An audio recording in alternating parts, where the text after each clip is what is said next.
Support comes from Gemma, architects, planners, and designers seeking to bring joy to their clients and communities. Details at gemastl.com.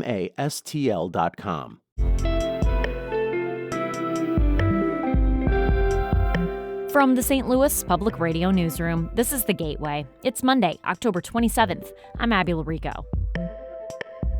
Savvy trick-or-treaters know that South St. Louis City might be one of the best places to get candy on Halloween night, with some blocks clocking hundreds of costumed confection hunters each year. And savvy households know that requires a stop at the neighborhood spot that's been selling candy in bulk for more than 100 years now. And people, it's candy, it's fun. No, it's not brain surgery, we're having fun. We'll take you to the candy shop coming up after this news on The Gateway. The St. Louis Machinists Union narrowly rejected Boeing's latest contract proposal yesterday. St. Louis Public Radio's Lucretia Wembley reports on the 51 to 49% vote. More than 3,200 workers have been on strike without pay or health care since August 4th. The strike continues after voting against the latest Boeing offer. The offer included general wage increases and a 2.5% lump sum in year 4 for top-paid employees. It also included $3,000 of restricted stock units, but cut down on attendance additives. This is the fourth version that the union has rejected. Union representatives demanded that the company stop being, quote, cheap as workers build some of the world's most advanced military aircraft. Non-striking employees continue to work under Boeing's contingency plan. The company has said previously that it is disappointed by the contract rejections. I'm Lucretia Wembley, St. Louis Public Radio. A lawyer for the St. Louis Sheriff's Office has been put on administrative leave. That's after allegations that he sent intimidating text messages to a St. Louis Post-Dispatch reporter. St. Louis Public Radio's Chad Davis reports. Text messages obtained by St. Louis Public Radio show Sheriff Counsel Blake Lawrence sending 19 unanswered messages. In them, he calls on the newspaper to take down articles on the sheriff's office buying a take-home Tahoe and spending $28,000 on badges. He also asked the reporter for their address. Lawrence says Sheriff Alfred Montgomery told him to reach out to the paper to ask for the articles to be taken down, but Lawrence says he was suspended for cooperating with an investigation into the sheriff. Sheriff's Department lawyer David C. Mason denies those allegations and says Lawrence was suspended over the newspaper's complaints. An editor for the Post-Dispatch confirmed that they alerted the Sheriff's Department. Mason says a review board for Lawrence is scheduled for later this month or early November. I'm Chad Davis, St. Louis Public Radio. The family of a teacher killed in the school shooting at CVPA says a St. Louis-based healthcare system is responsible for her death. Jean Kushka's family filed the wrongful death lawsuit against BJC Health Systems and others on Friday. That was 3 years to the day since the shooting at Central Visual and Performing Arts and Collegiate School of Medicine and Bioscience. The suit alleges that BJC psychiatrists did not tell the school about specific threats the shooter had made. Attorney Todd Nisenholtz calls Kushka's killing a preventable tragedy. We all talk about, the greater the danger, the greater the responsibility. Well, there is no greater danger than a threat to a school of hundreds of children and teachers of a mass shooting. BJC says in a statement it will vigorously contest the allegations. A bill to extend the blight determination on the St. Louis Cortex District failed by one vote Friday before the Board of Aldermen.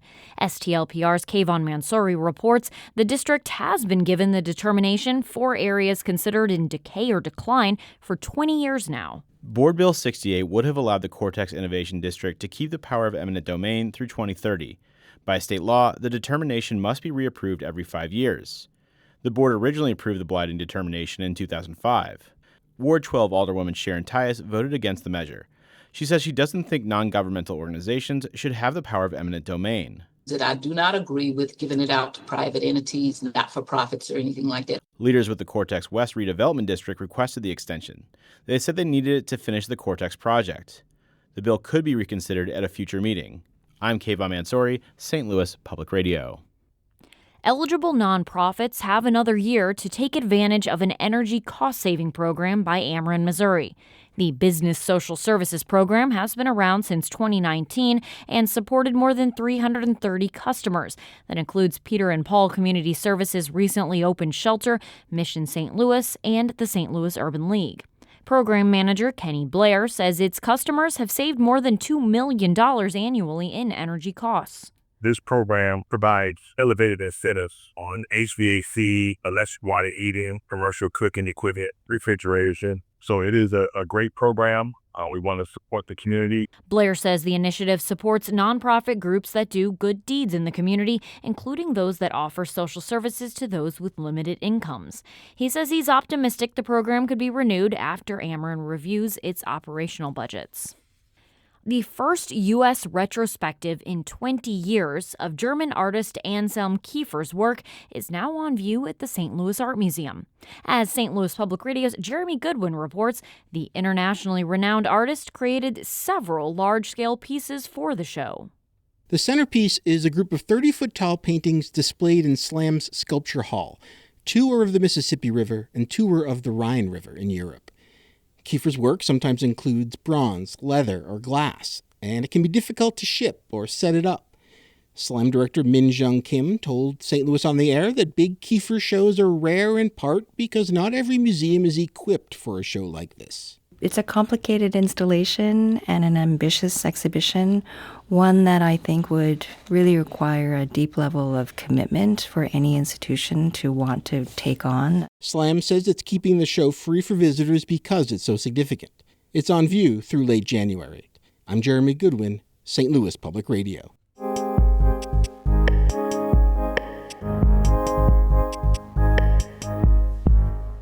There are the bowl on the porch people, the king-size dealers, the strict operators of a one-piece-per-joke exchange. All kinds of Halloween households have gotten their goods at a South St. Louis wholesaler for more than 100 years.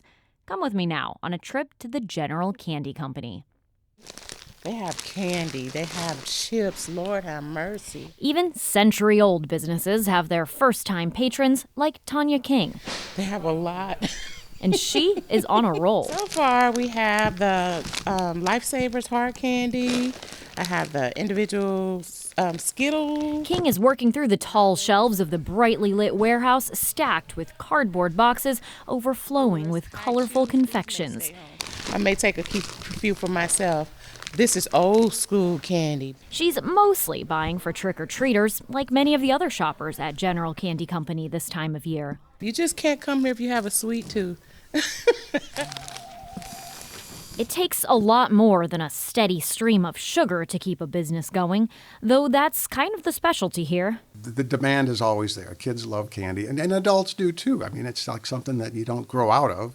Bill Hellwig certainly hasn't. He's spent a lot of his life buzzing up and down aisles of chocolates and gumdrops and nut bars and taffies. And I eat my share of candy. Running a business that runs in his blood. My grandfather, also named Bill, was what they call a wagon jobber, which meant he would come to General Candy, load up his truck with candy and merchandise that he knew his customers would need, and then he would go out in the field and service his customers, the stores, right out of his truck. Hellwig says when that owner planned to retire, Grandpa Bill borrowed some money and bought the business. That was in 1924. So it's been in the family for over 100 years now.